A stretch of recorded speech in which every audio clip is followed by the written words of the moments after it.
All right, so Jamie Chirio, thanks for coming in today. You had your background network marketing Hmm. and digital marketing, That's right. and you've been like a perfect fit for Family First Life and building insurance agencies because your first month, your team has had over seven. This is your first month building an agency. I've been building for a few months now. I started in July was my first month, and I really wanted to focus in on selling just because I knew that no one would want to follow somebody who didn't put up big numbers. So I really focused on that. But this has been my first month with writing agents since it takes 60, 90 days to get people through the process. Okay, and then you had over 70,000 so far this month in commissions paid out to your team. Yep. And how many people is that? Five. 5 people. So what I always try to tell people is, someone will go, well, they have a background in multi-level marketing, and I'm always like, how many people did you have in your downline? They're like, I had 129,000 people in my downline, and when I look at insurance, I'm always so grateful for the way it works because you had 70,000 of commissions over 5 people by helping 5 people. Just 5 people that want to work and go out. Now, how much did you make on your own pen? 35 in the first 3 weeks Your first 3 weeks, you made 35,000 on your own pen this month. this month. Mm-hmm. So, and let's get back to how you started. Yeah. Grady Polson hired you to do digital marketing for him. Correct. So I'll back up a little bit. My background is in direct sales and network marketing. When I was 18 years old, that's when Grady and I met. I was in college at Michigan State, and I got introduced to a network marketing product. And myself, Grady, and a handful of other guys, we built a team of probably... Which one? It's called Vima. Energy drinks called Verve, the YPR, the Young People Revolution. And Dude, no one ever tried to recruit me to Vima. I don't know why, I'm man. actually kind of mad about it. You would have been so good at it. We built a team of probably about 10,000 people, and I used to travel all around the country doing home events, speaking on stages. I got to speak on stage in front of 4,000 people in Vienna, Austria with Darren Hardy one time. It was one. But how much money did you make? That's the funny part. It was what I thought it was the pinnacle of my career, and I was making, my best month was 12,000. And you were 18 and you lived at home with your mom. I did have an apartment in college, and I did it for probably about 7 years. And unfortunately, that company did get shut down by the FTC. They decided they wanted to set some new precedent in the industry, and they used our company as an example. So overnight, it was all gone. And went from one company to the next, and did that about 3 times. And every time you switch companies, 30% of your team falls off. And ultimately ended up starting my own network marketing company in the travel and adventure space. That's where my wife and I actually met. So that was a huge blessing. And ultimately started a digital marketing agency just because we saw that all the tools we were creating for network marketing, the marketing videos, et cetera, social media, recruiting, we knew that we could do that for other companies. And that's kind of what led me into starting my own business in that sector. Okay, so then Grady hired you to do He digital did. marketing for his agency that's exploded in the last 2 years, $2 million a month in commissions paid out between about 200 people. So the average income's through the roof. Yep. He was paying you to do some digital marketing for him. Yep. And what happened? So my digital marketing agency, right at the beginning of the year, we had a handful of reasons. Our partners, we all wanted to kind of move in different directions. We were doing about $500,000 a year, and we wanted to move in different directions, but then ultimately the pandemic did really mess with our business. So we did decide to shut our doors, and I ended up calling Grady because I saw a post from his wife saying they were pregnant again for the 4th time. And I was like, hey, congratulations. He's like, hey, can you talk? And we caught up. I just was honest with him and shared where I was at in business. He said, you want to come on and be my director of operations and marketing? So he brought me on to create a whole recognition system. So all of those recognition images, I helped create that website that creates those images, and he started me there, and we started the Get Licensed campaign. So you thought of all that. I thought he thought of that. He definitely helped me. All right. So, and then when did you decide to go, you know what, I'm just going to do this myself? What clicked? Well, back in probably April or May, my wife, she was working on a temporary contract as a 5th grade teacher, and they ended up telling her, hey, we're not going to bring you back next year. And that was just like a huge blow for us because we had 2 incomes, now down to my one solo income, and we had just rode a roller coaster in my business shutting down. We just lost our health insurance, and I said, okay, I need to get my license. I need to get it fast. I did it in 6 days, and I went through the process as quickly as possible, and my only goal was replace Katie's income. And I was able to do that my first weekend in the field. And at that point, my mind was blown and my mind was expanded. And I said, okay, if I can do that one weekend, what could I really do if I decide to do this full time? So I worked for Grady for probably another 2 months and also worked full time in the field, and then got to a point where the field became so much that I had to stop working for Grady and be in the field full time. Was Grady mad? No, he wasn't mad. It's funny. That's how Trey Honeycutt started. He worked in the office with me. He was so good at recruiting. And then one day he was like, dude, I'm gonna quit. I quit. I'm gonna build my own agency. Is Katie happy? She's very happy. Why? Like, what's she happy about? Well, she ended up getting another teaching job, which is great. So she's able to work from home. So that's kind of our ultimate goal, kind of as we start our family and everything like that. We do want her to be home full time. So we kind of had a huge role reversal for a second because she had the solid job and the solid income, and I was the one on the roller coaster of income. And then ultimately we flip-flopped, and now she still has her teaching job, and I'm out in the field. And I've obviously been able to earn more than I've ever earned in my career, which is incredible, and it's allowed us to pay down debt. It's allowed us to get a new vehicle. We were sharing one vehicle this entire time. I was out in the field, and I was driving her to work, and we were able to get a second vehicle, which was just a huge blessing. So she's very happy. So you came out of nowhere getting what was your deposits your first month? I did 15,000 in my first 10 days. I think my first month was like 25,000. So 25, and what is that compared to the digital marketing world? Well, in the digital marketing world, you can earn a lot of money. However, I had 4 partners, so doing $500,000 a year with a couple of staff, and then paying yourself a salary or taking some profits off the top, it wasn't much. It was only How hard was that to have 4 partners? That sounds terrible. I mean, they were my best friends, so it was one of the best experiences of my life. And it ended good? It ended great. Wow. Yeah, it did. We all just wanted to move in different directions. Everyone wanted to do different things, and this is like the first time in my entire career that I haven't been running with that crew. It was the same crew from Vima, and they're all some of my best friends, and they're all going to go on to be super successful. Did you recruit them yet? I have not. They're in their next thing right now, and they're doing really well. Nice. Awesome, man. All right. Now, we were talking about this earlier, the value of you making enough money to where your wife doesn't have to work if she doesn't want to. And if you have kids, then your wife being able to stay at home with kids. And I was telling you that my recent experience of just having a kid and my wife being able to stay home and spend time with them, that was like that I couldn't put a number on the value of that. It's invaluable. Yeah. So like working so hard all these years leading up to being able to do that, that's a big perk. And I think that's something that people might underestimate how good that is. Yeah, and there's a lot of sacrifices that are going to need to be made up front if you're in that position right now and you want to get there. I have to spend time away from my wife. I have to spend time away from my family. And, I'm out in the field, and my wife and I, we live on a 55-acre farm an hour away from the closest city. So I drive an hour and a half, 2 hours to my closest appointment. I do.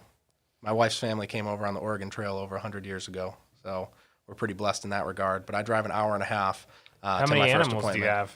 Oh, we've got a dog, 2 cats. We've got a barn, a bunch of horses, but someone else takes care of them. What about cows? No cows. Or there might be a cow or 2 running around. I'm not sure. Wow, that's pretty interesting. So digital marketer lives on a farm. Do you actually help out on the farm? I mow the lawn sometimes. Nice. Yeah, but I'm originally from Michigan, so Oregon's brand new to me. I drive an hour and a half to 2 hours to my first appointment almost every day, and sometimes I don't get home until 9 or 10 p.m., and that's tough. So I had to have that conversation very early on with my wife saying, hey, this is what it's going to be like for a little bit, but I want you to know that I am very focused on building an agency and building an agency very fast so that I can gain back some of that time so that I can be home. Of course, I want to run for as long as physically possible, and we've come to that decision together that we're going to. But the goal is to be able to build my agency and get to a point where I'm so busy helping agents that I can be home. So what do you think the digital marketing / network marketing experience, why do you think that transitions so well into selling life insurance and building a life insurance agency? Well, specifically from network marketing, I mean, one of the main reasons that people get in it, obviously, is because they do want to earn a good living, and that is what's promoted, and you absolutely can.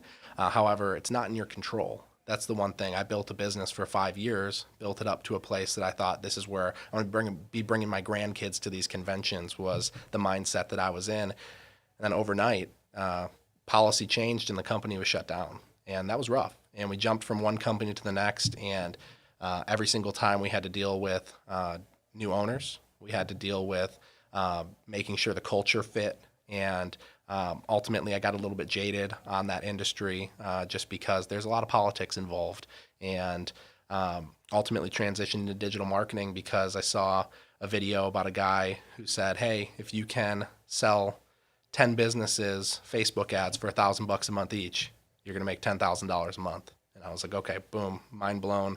Let's do that. So we ended up building out an Instagram product that helped grow people's followers, and we did that. And we had about 400 clients. And then Instagram, they changed all their terms and conditions, and our software stopped working.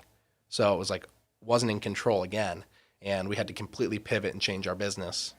And I love this because life insurance has been around for over 100 years. Some of these companies have been around for over 100 years. They're not going anywhere. Check this out. Mutual of Omaha.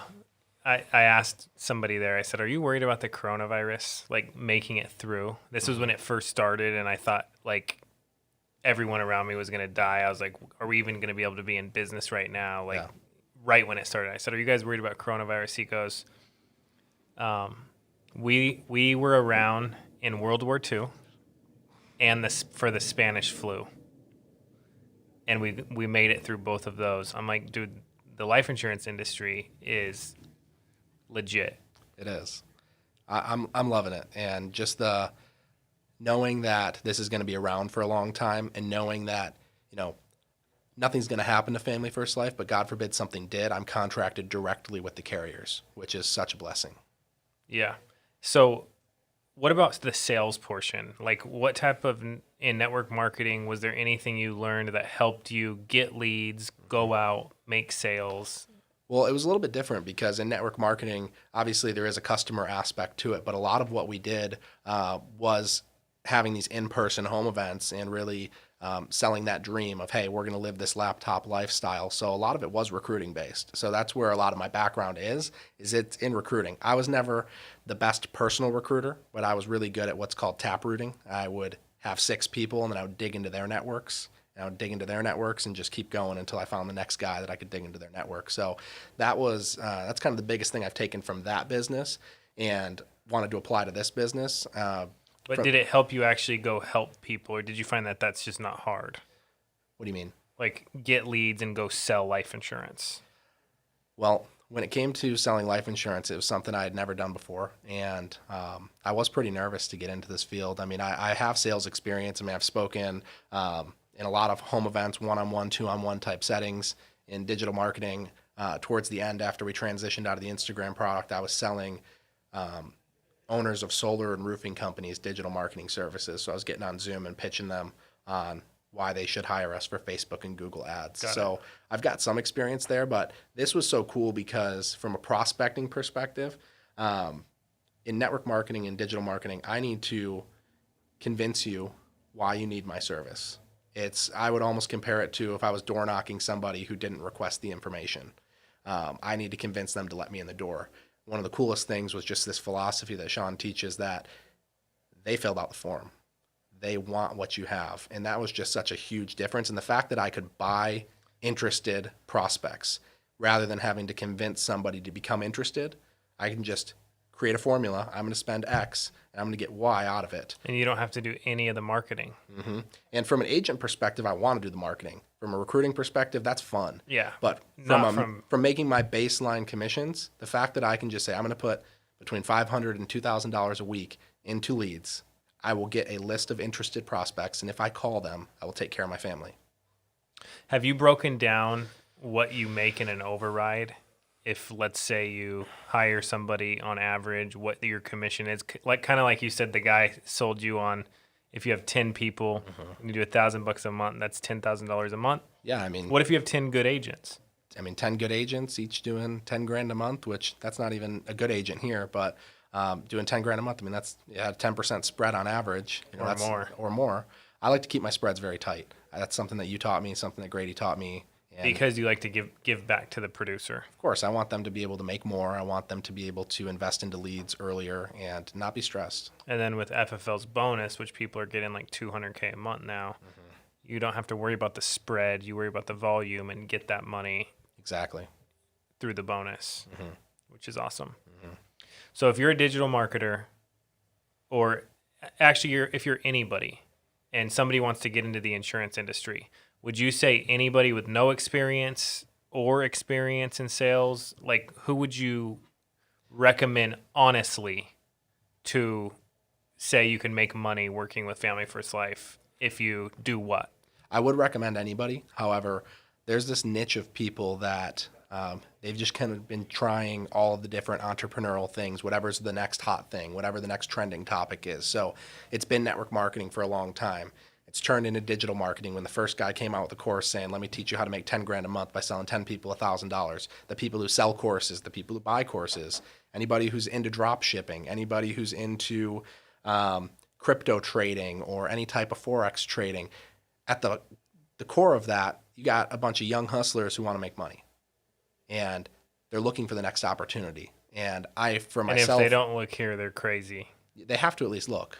At the end of the day, I think all of those opportunities are great opportunities, but I've never found anything that could get me started as fast as what Family First Life did. What took me 2.5 years in network marketing to do, I did in my first 10 days. Now, there's a lot of guys in network marketing and other businesses where they don't actually ever make any money. It's just a bunch of excitement and, awards for not making money, right? I mean, I believe in network marketing, and there are plenty of people who do make a lot of money. However, there absolutely are people who... But is it the majority of people? Probably not. I mean, you have people who believe in the products, who consume the products, and that's why they stay on auto ship. And I love that here. I don't need to convince All anybody right, to so stay let's on talk auto about ship. this big difference. You don't have to recruit anybody. I don't have to. And what can you make? Whatever you want. Well, we have someone in the other room. He's going to do $1 million of commissions on his own pen this year.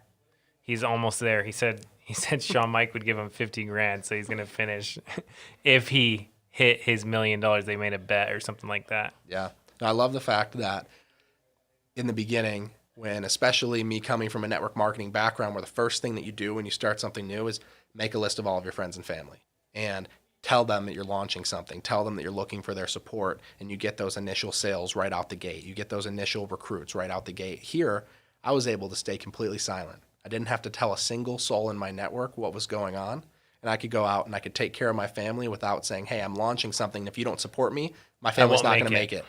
So I was able to make it without telling anybody. And then now I'm able to go tell them, hey, look what's happened. Now, one other difference is you're using leads, so you didn't even have to tell your friends and family to sell them a policy. Correct. So at Thanksgiving, this last Thanksgiving, did you have to hit up your whole family at dinner to try to get them to buy a policy? No. Did you? No. You didn't even think about it? Didn't even think about it. I wanted to spend time with my family. And of course, I want to make sure my family's protected with life insurance. That's a no-brainer. But I don't have this weird thing of like, let me call Aunt Sally and say, hey, I just started a new business. Will you please support me? I don't have to do any of that. Got it. Now let's get into in-home sales and what it's actually like. So the goal is to sell, which it's cool because I sold for 10 years. And I sold every week, 30 appointments a week for 10 years. We did the math. It was like 10,000 appointments or something crazy. And then I got to the point where our agency was issuing $1 million a month in premium, which is my goal. So I said, I will stop selling, which I was making great money for years, right? I will stop selling when our team does $1 million in 1 month of issue paid premium. And what I did is I waited to do that because the end goal was to get passive income, right? It's not to sell forever or to have to sell forever. Correct. But what's happening is we're seeing people do this, and Grady did it in 2 years, which Family First Life's been open for 7 years now. So the first few years, I would say I was kind of screwing around, but it probably took me 4 years of legit focus, all in, to get to $1 million a month. Then you got Grady come in, he does it in 2 years. Then you got Dave Witchard come in, and he does it in 1 year. And so the path of getting to that point where if you do $1 million a month, you're gonna gross $1 million a year, Absolutely. and you can sell if you want to, or you don't want to sell. I remember thinking, what if I didn't have to sell, but if I wanted to make 10 grand to buy like a boat, let's say I wanted to make 20 grand to buy a boat. Well, I have my passive income coming in. Then I can go in the field for 2 weeks, write 20 grand, and go buy a boat Yeah. if I want to, but not a. So the goal is to not have to sell till till you get old and be in this rat race, but it's to have this passive income. Of course, the goal is long-term stable residual income, and this is the best place that I found you can do that. Now, so right now you're in that phase. You've been with Family First Life for what, Just finished my fifth month. fifth month, and you're building an agency, but you're also selling, so that way you have cash flow coming in, right? Correct. So let's break down what this consists of. So you buy leads. What is that like? So I love instant internet leads. I love game time, Facebook final expense leads. Old mortgage protection is my jam. I love anything that's old mortgage protection. I got a couple mailers. Okay. Yeah, so I'll probably And what do you spend per week? anywhere between 1,000 to 2,000 every single week. And But you don't have to prospect. You just call people. How many appointments do you book per week? well, because I do have to have some drive time, I've struggled with getting all the way to 30 in a week. I think the most that I've done is probably 26 or 27, but on average, probably between 20 and 25 a week. Between 20 and 25 appointments a week. And then what is it like? What do you say on the phone? How simple is that? It's the most simple thing. I mean, regardless of the lead type, whether it's an instant internet lead or a mortgage protection lead, it's almost the exact same script. The only difference is just the intro. It's just how am I hooking their attention? How am I bringing it back to the top of their mind that they filled this out? And let's role play it. Like, how simple is it? What do you want to role play? Just call me like an internet lead. Internet lead? Okay. Ring ring. Hello? Andrew? Yes. This is Jamie Chirio giving you a call in regards to the inquiry you sent into my office about the life insurance. I'm just the field underwriter here in the state of Oregon that's been assigned to get this packet out to you, and I just got to confirm some information you put down here. Okay. You put down that your birthday is 8/15/83, is that right? Yes. Okay, and you got your address here as 123 Success Lane right in Albany? Yep. Okay, perfect. Like I said, I'm just the field underwriter who's been assigned to get this packet sent out to you. Now, I don't see it here, Andrew, but are you a smoker or non-smoker? Non-smoker. Okay, got it. And are you single, married, widowed, or divorced? Single. Single, okay. And are you working, retired, or disabled? Disabled. Disabled, okay. And do you have any children or adult children? Adult children. Adult children, got it. Okay, so what was the main reason why you filled this out? Were you just looking to kind of take care of your final expenses like burial and cremation, or were you looking to leave some money behind for someone? Yeah. Okay, got it. Yeah, that's why 98% of my clients go ahead and fill these out. So the good news, Andrew, is there's about a dozen options you can qualify for, and they're all non-medical. So what that means is there's no blood, no urine, no needles, no doctor's appointments. All that they do is they just make me come sit down with you for about 15 to 20 minutes just to verify that, number one, you are who you say you are, that nobody's trying to get insurance in your name, make sure that you didn't escape from prison or something, make sure that you're not strapped down to a hospital bed or anything like that. Now, it does look like they are going to have me dispatched out in your area here over the next couple days. I'll be seeing about 20 families a day, so I'm not going to have a lot of time, Andrew. Only about 15 minutes to get the information out to you. Now, you mentioned you're disabled. Do you have any doctor's appointments or anything on Tuesday or Wednesday? No. No, nothing? Okay. And are you more of an early riser or you like to sleep in a little bit? I sleep in. You sleep in? Okay. Well, let me look at my schedule here. It looks like I've got an 11:30 or a 12:30. Which one would work better for you? 11:30. 11:30, perfect. All right, I got you down here for 11:30. Could you do me a favor real quick and grab a pen and paper? I just need to give you a quick confirmation code. It's also my state license number. Yep. Okay, perfect. Are you ready? Yes. All right, first I'll have you write down my name, which is Jamie, Jamie. Next is our appointment time, which is going to be 12:30 on Tuesday, December 1st. And last is going to be my state license number, which is 195-06-854. You got that? Yep. Okay, perfect. So like I said, I got you down here for 12:30 on Tuesday. Now, really quick, just before we hang up, the address that I have here, the 123 Success Lane, is that a house or an apartment? House. A house, okay. And just in case I'm having trouble finding it, what color is the house? Blue. Blue, okay. And are there any big dogs or gates I got to jump over to get to the No. front door? Okay, perfect. And are the numbers, are they on the house or the mailbox? House. The house. Okay, perfect. All right, Andrew, I got you down here for 12:30. Go ahead and add that to your calendar. I'm going to add it to mine. Just so you know, I'll be driving a silver car. I've got brown hair. I'll be wearing a polo shirt with a name tag, and on that name tag is my state license number. So if you see a guy with a name tag walking up to your front door, you can put the shotgun away, okay? Deal.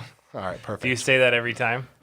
Depends. If I can get them to laugh a little bit earlier, like when I say make sure you didn't escape from prison or something, and they laugh, I definitely throw the shotgun in at the end. And if they're, I say it probably 90% of the time. If they're very serious, I'll throw it in at the end, and sometimes I'll get someone who's stone cold serious just bust out laughing at the end. And it just, all right, Andrew, I look forward to meeting you. It doesn't hurt if you can make them laugh, right? It definitely doesn't. All right, now what do you wear to your appointments? Pretty much this. Throw a name tag on top. You wear that, For the most the part. Hawaiian shirt. Yeah, I'll wear the Hawaiian shirt. I mean, I've got a bunch more plain shirts, but I'll probably wear this. I like the Hawaiian shirt. Yeah. Drew, would you buy from him if he showed up in that? Yeah, for sure. Different. I'd totally buy from you. I mean, most of the time I'm in a polo, slacks, nice shoes, name tag, and sometimes I wear a hat to the appointment. But, yeah, What kind of hat? it's like a dad hat, Adidas on the front. Wow. Cool. All right, let's get into you're building an agency. And if somebody wanted to work with you, how do they get in touch with you? You can reach out to me on Facebook, on Instagram, Jamie Chirio, JamieChirio. Pretty easy to find. No one else named after me. And You want to give everyone your phone number? absolutely. 248-496-1606. And who would you be interested in talking to? What type of person? Anybody who's jumped from opportunity to opportunity that's just looking for the thing. So that hungry entrepreneur that they put in the work, but they haven't got the result. Yeah, there's so many people out there who are so There's talented. millions of people that are not getting paid what they should get paid. There's so many talented people out there that I know are frustrated and they want to find their home. And I know that Family First Life can be their home. What if they're already in insurance? Come on over. Why would they come over? They probably get paid more right off the bat. Well, I mean, I haven't been in the insurance industry that long, but my limited knowledge of what I've learned is that on average, sell a policy here and you're going to make twice as much as you'd make there. Yeah. So you start at 100% of the annual commission. You go up to 145 plus bonuses. Let's hit. So if you want to work with Jamie, which I would highly recommend, call him or just send him a text. Go, I saw you on YouTube. I'm interested in working with you. And you can get him in class, and it's free, right? Yeah, we'll pay for your class. We'll pay for your pre-licensing. All you got to do is take care of the exam, and it's only like $40 to $50. So $40-$50, you could be licensed. Somebody can go do what you just did, which is make $30,000, so far this month in deposits on their own PIN, and then they can build an agency, get passive income if they want as well. Correct. All right, now let's hit in-home. Let's run through in-home very briefly. Your experience, anything you've learned, but what someone can expect to do once they get to somebody's house and they're gonna help them with the policy. Yeah, absolutely. I would say the biggest thing that I've learned from all the top agents is making sure you're setting the table properly. And I think that one of the main things that Grady taught me in the beginning is that you want to increase credibility and reduce sales pressure. That was just something that stuck with me since the beginning. Increase credibility. I don't want to be the guy who just shows up in a t-shirt and a flat billed hat and board shorts. I want to definitely look professional, nice shoes. I think that's important. I think people do look at your shoes. So I'm not going to wear a ratty pair of tennis shoes over there.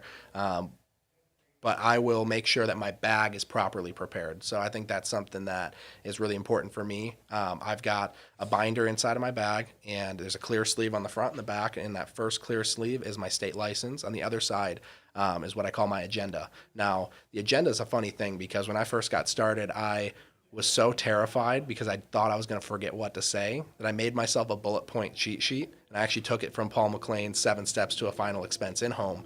And then, dude, I had that same sheet when I started on a 2x5 card. And all I did was I just wrote the word agenda at the top, and the client thinks, okay, this is what we're going to go over, and it really helped me to set the table. But also in my own mind, it helped me to not lose my place or forget what I was going to say next. So I'll sit down with the client and I'll pull out that binder and I'll pull out the lead card and I'll say, okay, Andrew, check out this card. This was what was sent into my office. Do you remember filling that out? Yep. Okay, perfect. Well, you want to tell me a little bit more about why you filled that out? And either they're going to tell me why they filled it out, or they're not going to. And if they don't, I kind of dig a little bit deeper. I'm like, most people fill these out for X, Y, and Z reason. Does that sound like why you filled it out? And I make sure I've got an affirmative yes, that's why they filled it out before I even move on. All right. So what you're talking about, your cheat sheet, do you let them see that, or that's just... Oh, I let them see it. Yeah, I put it right in between us. Yeah, so see, I had mine on a 3x5 card, and I had it in my bag, and I was so nervous to go on my appointments because I'd forget where I was. So what I would do, it's the same steps you're talking about, but I'd go down and I'd look in my bag like I was getting a pencil or something, and I would peek at this 3x5 card and go, all right, now I'm supposed to talk about this. And that's how it started. And now, what I do is I sit down and I walk them through, say, here's what we're going to do today. And I have the agenda in between us. So, and what's the agenda? Tell us it. Yeah. Just run through those points. Absolutely. So I'll sit down with them and I'll slide them my state license and say, okay, Andrew, this is But my what's state. the bullet points? I'm going to go through it. All I just right. want to hit it in the right order All and right. how I do the in-home so I don't get lost. So here's my state license just so you can verify that I am who I say I am, that I'm not some random person that's just coming into your home here.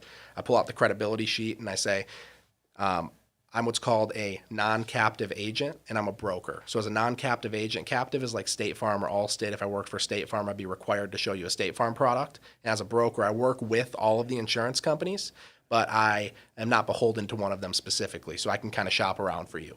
And that is my first bullet point. My first bullet point is, who am I? Or first one is actually, why are we here? Second one is, who am I? Okay, so I go through, who am I? I'm a broker. I'm a non-captive agent. Here's my license. Then I say, all right, so here's what we're going to do today. The next step is let them know what the process is going to look like.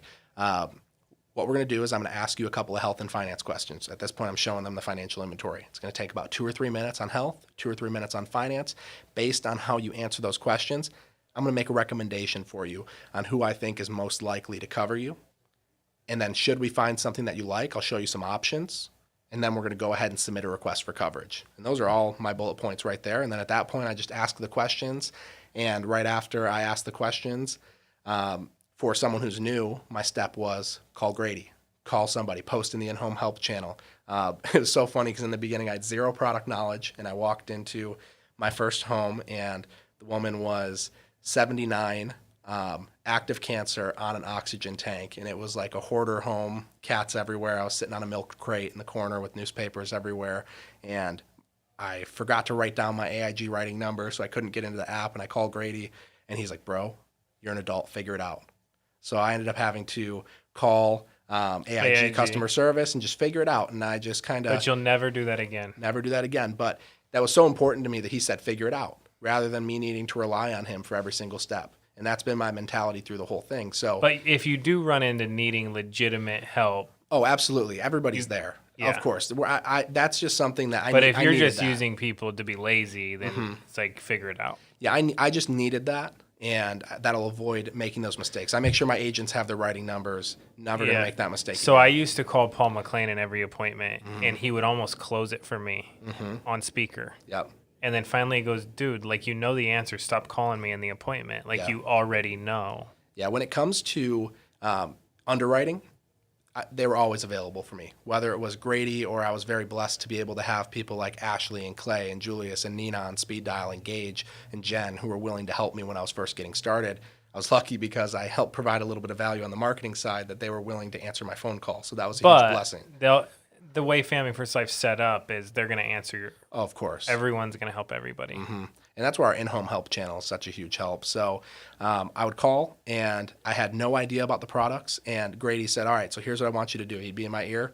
He'd be like, all right, Miss Mary, so I'm about 90% sure what direction I want to go, but I just want to get a confirmation from my office, my senior underwriter, to make sure that I'm putting you in the best position possible. And that made the client feel good. So whether or not I'm calling in the home now, I still let them know that I'm going to do that. And if anything, I just send a text or pretend I'm sending a text, checking the in-home help channel, or I'm opening my binder, looking What at the is cheat the sheets. in-home help channel? So the in-home help channel is a channel in Slack that I'm able to post and say, I've got Mary, who's a 69-year-old.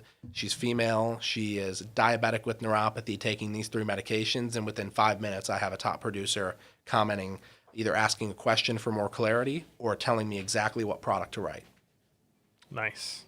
So that was huge. And then once I know what direction I'm going to go, now, of course, I really want to make sure I've dug into their budget and I found out, okay, what are all of their sources of income? I need to make sure I fill out every single section of that financial inventory. I can find out, are they getting SSI? Are they getting disability? Are they getting a pension from the military? All of those different things so that I'm able to find out, am I going to be out quoting myself out of this sale if this person only has $450 a month in disability?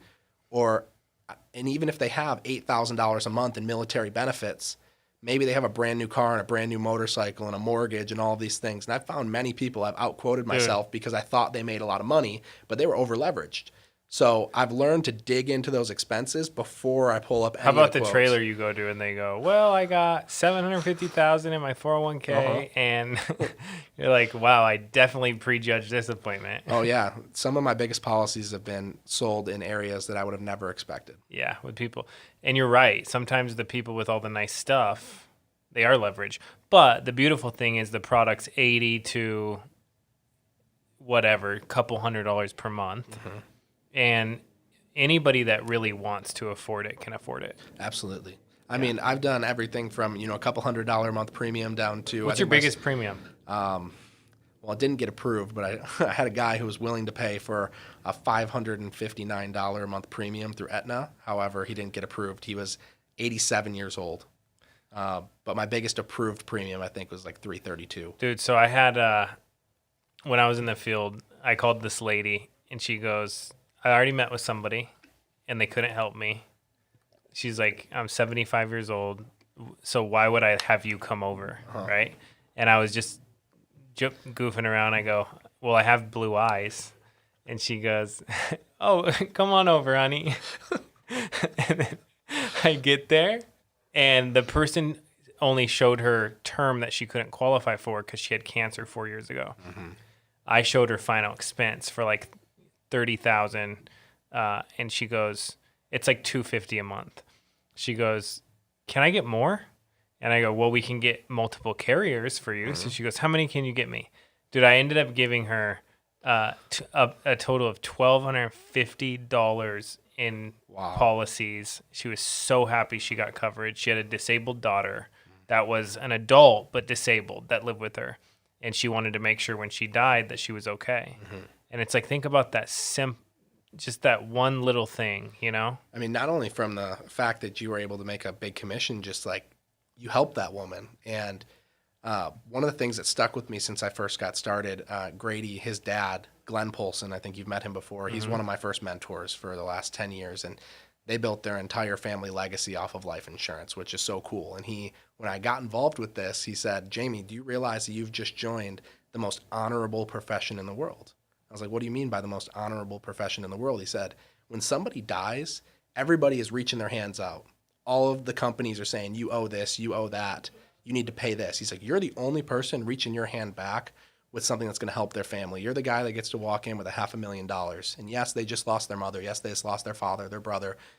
And it's the worst day of their life. But you're the guy that gets to come in and give them something that's going to make it a little bit better. He's like, do you realize how honorable of a profession that is? And that blew my mind. So it made me really realize that how we good were does helping it people. feel when you help someone? Feels great. I mean, I haven't had my first death claim, but I did get my first phone call the other day saying, hey, our father's on hospice, and he probably won't make it to And you helped Thanksgiving. them with the policy. I did. And now the kids, they said, can you come back over and get us coverage? Yeah, that's insane. It is. So if someone wants to work with you, they can call you. We put your number. You gave everybody your number. Mm-hmm. But if I was in the position where I was trying to find a business where I could make a lot of money and someone to work with, I would totally pick you, man. You're killing it, and you're setting a great pace. How fast do you think you're going to get to $1 million a month? December 2021. December 2021, you're going to be at $1 million a month in issue paid premium. Absolutely. Awesome, dude. Well, thank you for sharing, man. I appreciate it. I think this is going to help a lot of people. Yeah, I'm happy to be here. Thanks for having me, man. You got it.